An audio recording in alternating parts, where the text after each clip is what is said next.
আল্লাহ আমার রব, এই রবি আমার সব।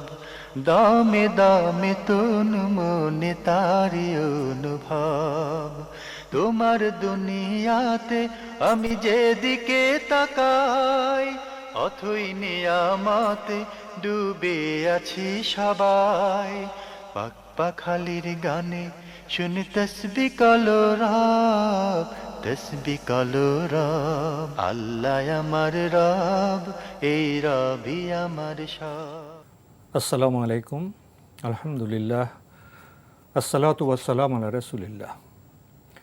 প্রিয় দর্শক, আপনারা যারা দেশে আছেন প্রবাসে, সবাইকে জানাই অনেক অনেক প্রীতি ও শুভেচ্ছা। শুরু হলো এনটিভি আয়োজিত এবং লাভ হলো নিবেদিত অনুষ্ঠান আপনার জিজ্ঞাসা।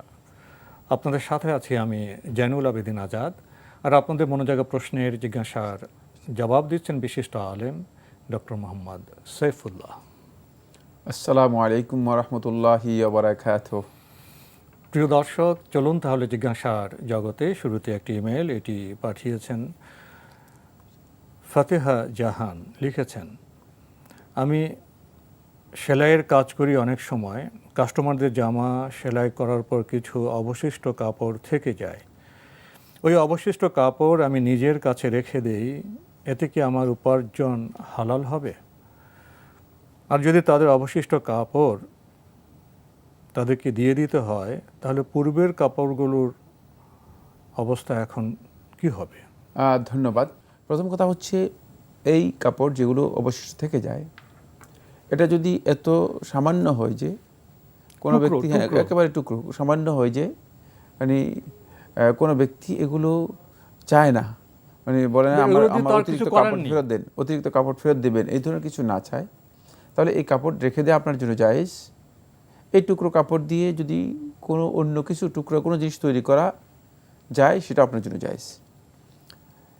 কিন্তু যদি কারো কাপড় বেশি হয়, যে কাপড় দিয়ে স্বভাবত অতিরিক্ত জিনিস তৈরি করা যায়, একটা জিনিস তৈরি করা যায়, যদি এমন হয়, তাহলে এই কাপড় ফেরত দেওয়া আপনার জন্য উচিত এবং ফেরত দেওয়াটাই বিধান। তার কারণ হচ্ছে, তিনি হয়তো এই কাপড় দিয়ে একটা অন্য কিছু করতে পারবেন। এক্ষেত্রে আপনি যে কাজটি করবেন সেটা হচ্ছে, তিনি যদি আসেন বলবেন যে আপনার কাপড় কিছু অতিরিক্ত রয়ে গিয়েছে, সেটা অনেক বেশি নয়, সামান্য, কিন্তু সেটা দিয়ে হয়তো আপনি ইচ্ছা করলে কিছু তৈরি করতে পারবেন। আপনি যদি নিয়ে যান, আর যদি থাকো তাহলে সেটা আপনার ইচ্ছা। এর মাধ্যমে আপনি তার কাছ থেকে আপনার যে জিম্মাদারি রয়েছে, সেই জিম্মাদারিটুকু মুক্ত করে নিতে পারেন। মানে সেখানে আপনার হক আপনি আদায় করে দিয়েছেন, অনুমোদন নেওয়ার মতো। স্বভাবত মানুষ এই ধরনের কাজে যেটা প্র্যাকটিস করে আসতেছে, কারণ ইসলামী শরীয়তের মধ্যে প্র্যাকটিস যেটা, মানুষের কাছে প্রচলন যেটা, এই প্রচলন ও শরীয়তের যদি মূলনীতির সাথে সাংঘর্ষিক না হয়, মূলনীতিকে কোনো না কোনোভাবে যদি এটি মানে কন্ট্রাডিক্ট না করে, তাহলে সেটা কিন্তু প্রচলনটাও ইসলামী শরীয়ত অনুমোদিত। আল মুতাআরাফু উরফান কাল মাশরুতি শারতান। জুমহুর ফুকাহাগণ এই কথা বলেছেন যে এই বিষয়টি শরীয়তের মধ্যে প্রচলনের মাধ্যমে মানুষের কাছে মানে ব্যাপকভাবে সমাদৃত হয়ে গেছে, গ্রহণযোগ্য হয়ে গিয়েছে, অ্যাকসেপ্টেড হয়েছে, এমন বিষয় হচ্ছে কাল মাশরুতি শারতান। সেটা মানে লেনদেনের মধ্যে শর্ত করার মতো, মানে উল্লেখ করে শর্ত করার মতোই। যেহেতু এটি প্রমাণিত হয়ে গেছে, যারা সেলাইয়ের কাজ করে থাকেন তাদের কাছে যে কাপড় দেওয়া হয়, ও অতটুকু পরিমাণ কাপড় দেওয়া হয় তাকে একটা কাজ করার জন্য, মেপে দেওয়া হয়। এক্ষেত্রে কোনো কাপড় যদি অতিরিক্ত থেকে যায়, সেটি যিনি এই কাজে লিপ্ত আছেন তিনি যদি রেখে দেন, তাহলে কিন্তু তিনি গুনাহগার হবেন না, এর মাধ্যমে তার উপার্জনও হারাম হবে না। কিন্তু যদি তিনি মনে করেন যে এই কাপড়টি বেশি কাপড় রয়ে গিয়েছে, সেক্ষেত্রে তিনি, আমি যে পদ্ধতিতে বললাম সেই পদ্ধতিতে এই কাজটি করতে পারবেন, যেটা আমি ইঙ্গিত দিয়েছি। 2 নম্বর যে পয়েন্টটি, সেটা হলো আপনি যেই কাপড়গুলো আগে নিয়েছেন, যেহেতু আপনার বিধান জানা ছিল না, ইসলামী শরীয়তের মধ্যে বিধানের ক্ষেত্রে বিধান জানাটা হচ্ছে ফরজ, বাধ্যতামূলক।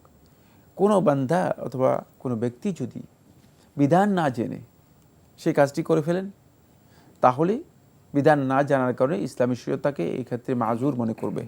এক্ষেত্রে তাকে মানে তার ওজর আছে, তার ওজরটা গ্রহণযোগ্য হবে, এক্সকিউজ করা হবে, তাকে অনেকটা মানে ক্ষমা সুন্দর দৃষ্টিতে তাকে গ্রহণ করা হবে, তার উপর এই বিধানটা আর বর্তাবে না। যেহেতু আগে আপনি যেটা করেছেন এ সম্পর্কে আপনার সুস্পষ্ট বিধান জানা ছিল না, এই জন্য আপনি আবার এখন তালাশ করে করে কার কাপড় কোথায় আছে এই মানে এগুলো পৌঁছিয়ে দেওয়ার দায়িত্ব গ্রহণ করা এটা আপনার জন্য সহজ নয়, আর এই জন্য ইসলামী শরীয়ত আপনাকে বাধ্য করবে না।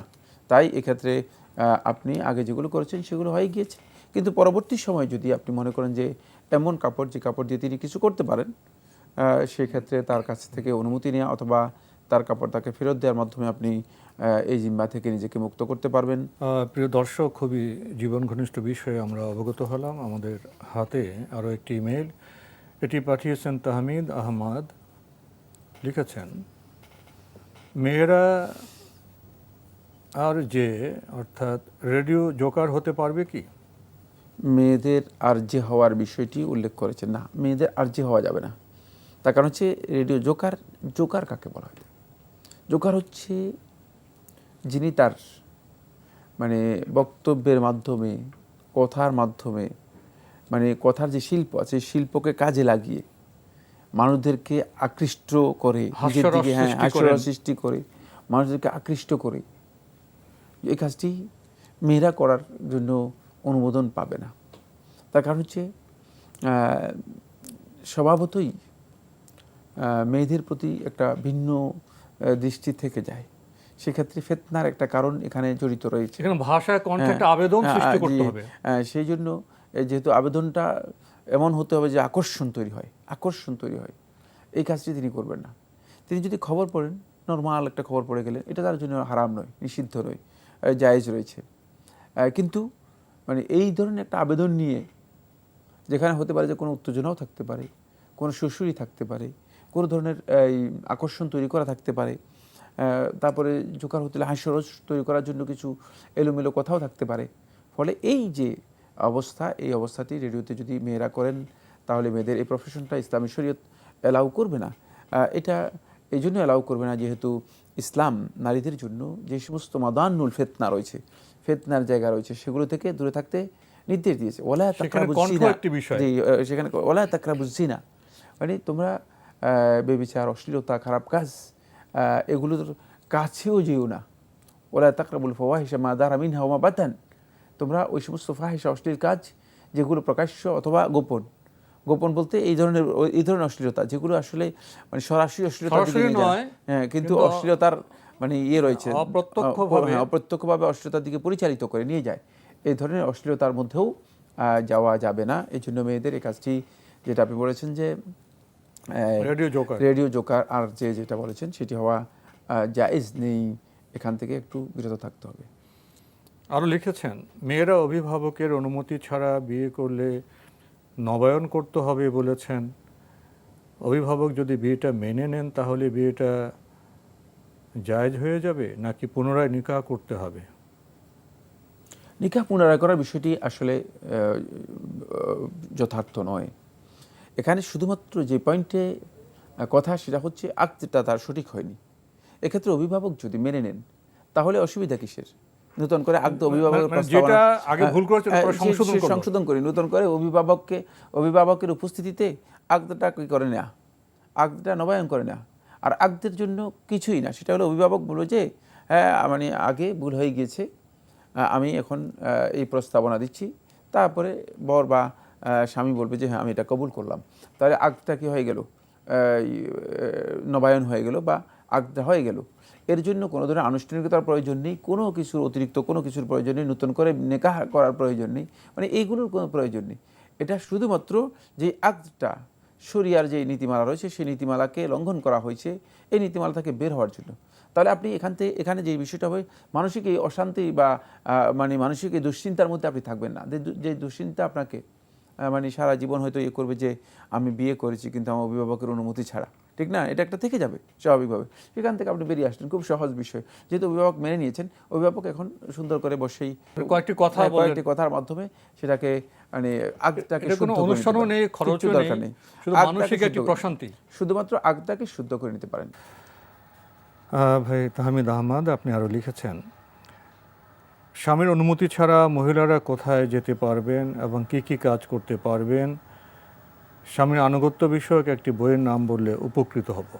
স্বামীর অনুমতি ছাড়া মহিলাদের যে ব্যক্তিগত কাজগুলো আছে, যদি সেগুলো এককভাবে করার প্রয়োজন হয়,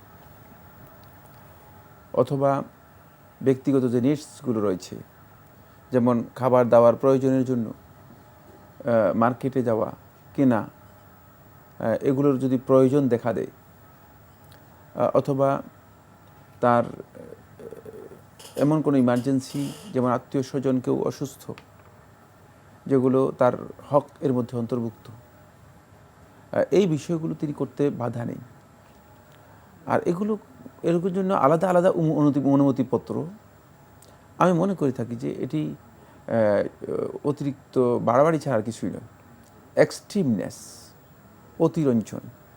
কারণ হলো স্বামী স্ত্রীর যে সম্পর্ক, দাম্পত্য জীবনের, পারিবারিক জীবনের, এখানে সম্পর্কের মধ্যে অনুমতির জন্য আলাদা মানে ফাইল তৈরি করতে হবে, দরখাস্ত করতে হবে, মানে এই যে চিন্তাধারা, এগুলো আমার মনে হচ্ছে মূর্খতা ছাড়া আর কিছুই না, বাড়াবাড়ি ছাড়া আর কিছুই না।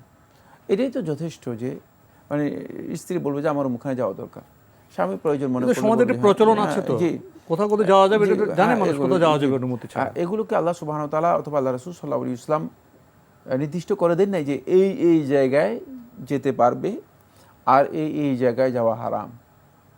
তবে একটি বিষয়ে হারাম কোনো সন্দেহ নেই, সেটা হচ্ছে যদি এমন জায়গা হয় যেখানে সন্দেহজনক, মানে তোহমতের জায়গা, যেখানে সন্দেহজনক জায়গা, যেখানে অপবাদের সম্পৃক্ততা রয়েছে, অথবা নিজের চরিত্র এবং নিরাপত্তা দুটারই সম্ভাবনা নষ্ট হওয়ার সম্ভাবনা রয়েছে, এই ধরনের স্পটে, এই ধরনের জায়গায় যাওয়া তার জন্য হারাম করে শুনতে পারেন। ঘর থেকে সফরের উদ্দেশ্যে বের হওয়া, এক্ষেত্রে অবশ্যই তিনি অনুমতি নিতে হবে। যদি সফর অনেক বেশি দূরেও না হয়, তিনি অবশ্যই অনুমতি নেবেন। যেটা সফর, হ্যাঁ সফর। আর এই কাজগুলো করার জন্য আমি প্রথমেই বলেছি, মানে এটা একেবারেই সাধারণ বিষয়, সেটা হলো এই পরস্পর আলোচনার মাধ্যমে এটা সমাধান করতে পারে। কিন্তু তিনি মনে করেন ঘরে কেউ নেই, এখন তার লবণ নেই ঘরের মধ্যে, পাশে দোকান আছে, এখন তিনি টেলিফোন করবেন স্বামীকে যে আমার তো ঘরের মধ্যে লবণ নেই, আমি কি লবণ আনতে যাবো কিনা। আমি মনে করে থাকি যে এগুলো অতিরঞ্জন, একেবারেই অতিরিক্ত বাড়াবাড়ি ছাড়া আর কিছুই না। স্বামী স্ত্রী যে দাম্পত্য জীবন, সেটা সহজ, সুন্দর, স্বাভাবিক। আমাদের সমাজে আমরা লক্ষ্য করি যে স্বামী স্ত্রী দুজন আলাপ করে যে আজকে এই কাজগুলো করা দরকার, নিজেরা ভাগ করে নেয় যে তুমি এই কাজগুলো করো, আমি এখান থেকে এই কাজটা আমি করে নিয়ে আসি। হ্যাঁ, তো আলাপ করে কাজগুলো করে। এখানে যে সোসাইটি রয়েছে এটা খুবই একেবারে সমন্বয়, এটা সহজ একটি সোসাইটি, বিশেষ করে আমাদের বাংলাদেশে সমঝোতা আছে, এখানে কোনো সমস্যা হয় না। এখানে এখন এক্সট্রিম লোকের আগমন ঘটেনি, খুব কম, ব্যতিক্রম। আমরা খুবই গুরুত্বপূর্ণ বিষয়ে কিছু কথা শুনছিলাম। প্রিয় দর্শক, আমাদের হাতে আরও একটি ইমেল, এটি পাঠিয়েছেন মোহাম্মদ আব্দুল বারী, বিরামপুর, দিনাজপুর থেকে। আপনি লিখেছেন, ইসলামের দৃষ্টিতে ঈদে মিলাদুন্নবী সাল্লাল্লাহু আলাইহি ওয়াসাল্লাম বলতে কি বোঝায়? এটি কি বেদাত? এক্ষেত্রে আহলে সুন্নাত ওয়াল জামাতের বক্তব্য কি? আসলে এটি ইসলামের কোনো পরিভাষা নয়। ঈদে মিলাদুন্নবী এই পরিভাষাটি ইসলামী পরিভাষা নয়। মিলাদুন্নবী এর পরিভাষাটি এসেছে খ্রিস্টানদের কাছ থেকে। খ্রিস্টানরাই এটাকে আবিষ্কার করেছে। ফলে মিলাদুন্নবী শব্দটি আরবি ভাষায় ব্যবহার করা হতো ঈসা ইবনে মরিয়ম আলাইহিস সালাতু ওয়াস সালামের জন্মদিনকে তারা ঘটা করে আয়োজন করত খ্রিস্টানরা বড়দিন হিসেবে। এখন বর্তমানেও আয়োজন করা হয় থাকে। আমার মনে হচ্ছে ডিসেম্বরের 25 তারিখে এই দিবস তারা পালন করে থাকে, ঘটা করে অনেক বিশাল আয়োজন করে, আলোকসজ্জা করে এই দিবসকে তারা বিশাল আনন্দ উৎসবে। জি, তো এই যে মানে সেটা হচ্ছে শুধুমাত্র দিবস পালন করার বিষয়টি, ঈদে মিলাদুন্নবী। সেখান থেকে এটা এক্সটেন্ড হয়েছে, একটু সম্প্রসারিত হয়েছে। সম্প্রসারিত হয়ে ওবায়দি শাসকদের সময়, তাদেরকে খলিফা বলা যায় না, ওবায়দি শাসকদের সময় আল হাকিম বে আমরিল্লাহ নামে একজন শাসক এর আবির্ভাব ঘটে, বা একজন শাসক ক্ষমতায় আসে। তিনি 6টা মিলাদ আবিষ্কার করেন, এবং এই যে 6টা মিলাদ আবিষ্কার করে থাকেন, এই মিলাদগুলো দিয়ে তিনি যেটা চেয়েছেন সেটা হলো এই, জনগণ তার প্রতি মোটেও আস্থা ছিল না, তার আখলাক বা চরিত্র ছিল অত্যন্ত নিকৃষ্ট, নিগৃহীত, আর তারা ছিল ফাতেমি বাতিনি সম্প্রদায়, মানে এগুলো হয়তো সাধারণ মানুষ বুঝবে না, এগুলো কঠিন কতগুলো পরিভাষা, কিন্তু শুধুমাত্র মানে জিনিসগুলো উপলব্ধি করার জন্য আমি বলে দিচ্ছি। ওরা বাতিনি সম্প্রদায় ছিল, যাদের আকীদা ছিল একেবারেই বিচ্যুত, মানে ইসলামী আকীদার সাথে সামান্যতম কোনো সম্পর্ক ছিল না। ওই ব্যক্তি এই 6টি মিলাদ আবিষ্কার করে থাকে। এর উদ্দেশ্য হচ্ছে এর মাধ্যমে ওই যেমনভাবে খ্রিস্টানরা মানে শুধুমাত্র একটা দিনকেই বড় করে ঘটা করে পালন করে, এই দিবসগুলোকে ঘটা করে পালন করে লোকদের মধ্যে একটা প্রভাব বিস্তার করা, যেহেতু মানুষ তাকে পছন্দ করে না, জনপ্রিয়তা বৃদ্ধির জন্য, যে মানুষ তাকে পছন্দ করে না, এই জন্য তখন সে যে মিলাদগুলো আবিষ্কার করে থাকে, এক নম্বর হচ্ছে মিলাদ আলী ইবনে আবি তালেব রাদিয়াল্লাহু তাআলা আনহু, মিলাদুল হুসাইন ইবনে আলী, মিলাদুল হাসান ইবনে আলী, মিলাদ ফাতিমাতুজ জাহরা রাদিয়াল্লাহু তাআলা আনহা, তারপরে মিলাদ আন-নবী সাল্লাল্লাহু আলাইহি ওয়াসাল্লাম, তারপরে মিলাদ আল হাকিম বিআমরিল্লাহ, নিজের জন্ম দিন উপলক্ষে মিলাদ। তাহলে কয়টা বললাম? 6টা মিলাদ সে আবিষ্কার করেছে। কারণ তারা কিন্তু মানে ফাতিমিদের আকীদা ছিল নবী সাল্লাল্লাহু আলাইহি ওয়াসাল্লামের চেয়ে আলী ইবনে আবি তালেবের ব্যাপারে তাদের আকীদা ছিল বেশি শক্তিশালী। তাদের ধারণা ছিল যে আলী ইবনে আবি তালেব হচ্ছেন মূলত খলিফাতুল্লাহ, আর নবী সাল্লাল্লাহু আলাইহি ওয়াসাল্লামের কাছে নবুয়ত এসেছে জিবরিল আমিনের মাধ্যমে, শুধুমাত্র তিনি নবুয়তের মর্যাদা লাভ করেছেন, কিন্তু খেলাফতের যে প্রকৃত মর্যাদা সেটা আলী ইবনে আবি তালেবের জন্য অবধারিত ছিল। এটা আমি আসলে দীর্ঘ আকীদার বিষয়, তো এই জন্য আর সেদিকে যাচ্ছি না, সেটা আলোচ্য। এখানে অনেক ভ্রান্তি আছে, বিশাল ভ্রান্তি, মানে ভ্রান্তি কাকে বলে সবগুলো এর মধ্যে রয়েছে। বাকি এই 6টি মিলাদ শেষের দিকে এই মাসআলা তাহলে আমরা উত্তর দিতে কঠিন হয়ে যায় সংক্ষেপে। জি, এই 6টি মিলাদ আবিষ্কার করার পরে আহলুস সুন্নাত ওয়াল জামাত, যারা সত্যিকার সুন্নাহ এবং জামাতের অনুসারী, তারা এটাকে কোনোভাবেই অ্যাকসেপ্ট করে নাই। কত বছর পর্যন্ত? 625 হিজরি পর্যন্ত। তার আবিষ্কারের 300 মানে 4th শতাব্দীর শেষের দিকে সেটা আবিষ্কার করে। তার এই আবিষ্কারের এই বেদাতের পরে মানে 625 হিজরি পর্যন্ত এটাকে মুসলিম সমাজ, ইসলামী সমাজ আহলুস সুন্নাত জামাত গ্রহণ করে নাই। 625 হিজরি সনে আবু সাইদ কুকাবরি নামে এক ব্যক্তি, মানে তিনি আরবিলের খলিফা বা আরবিলের শাসক যিনি ছিলেন, তাকে ফুসলাইয়া, যেহেতু জনগণ তার প্রতি আস্থা নেই, তাকে ফুসলাইয়া তখন সে বলল যে হ্যাঁ, এই ধরনের মিলাদ যদি আমরা আবিষ্কার করি আর ঘটা করে যদি আয়োজন করা হয়, লোকেরা আপনার পক্ষে মানে অনেক ধরনের প্রশংসা করবে, রাজনৈতিক কৌশল গ্রহণ, মানে মানুষের আস্থা পাওয়া যাবে। সুতরাং বোঝাই যাচ্ছে ইসলামী শরীয়তের মধ্যে যে কাজটি মানে 625 হিজরি পর্যন্ত মুসলমানরা গ্রহণ করেনি, এরপরে মানে আরবিল ছাড়া পৃথিবীর কোনো ভূখণ্ডে আরও 400 বছর পর্যন্ত, এমনকি জালালউদ্দিন সুয়ুতী রহমতুল্লাহ আলাইহি যখন এই বিষয় সম্পর্কে এই প্রসঙ্গে লিখেন, তখনও তিনি শুধুমাত্র রাসূল সাল্লাল্লাহু আলাইহি ওয়াসাল্লামের মিলাদ সম্পর্কে লোকদের একটা কনসেপ্ট ছিল, কিন্তু এই যে ঘটা করে বর্তমান যে মিলাদুন নবীর যে ঈদ নাম দিয়ে ঈদ শব্দের কোনো ব্যবহার মানে মুসলমানদের মধ্যে ছিল না। কিন্তু এই ঈদ শব্দের ব্যবহার সহ এটি তখনই এখানে এস্টাবলিশ হয় যখন ভারতবর্ষে একজন ব্যক্তি নবী সাল্লাল্লাহু আলাইহি ওয়াসাল্লামের ইবাদতকে বৈধ করে দেয়। তার নাম আমি উচ্চারণ করলাম না।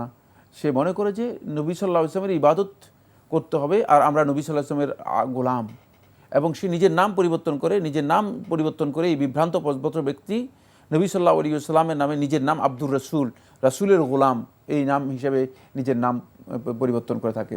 এখান থেকে বোঝা যায় যে এটি কোনোভাবে ইসলামী শরীয়তের মধ্যে স্থান নেই, আর এটি বেদাত, কারণ এটা নতুনভাবে দ্বীনের মধ্যে আবিষ্কৃত। ইবাদতের জন্য দলিল থাকতে হবে। যদি ইবাদত হিসেবে করা হয় তাহলে অবশ্যই দলিল থাকতে হবে।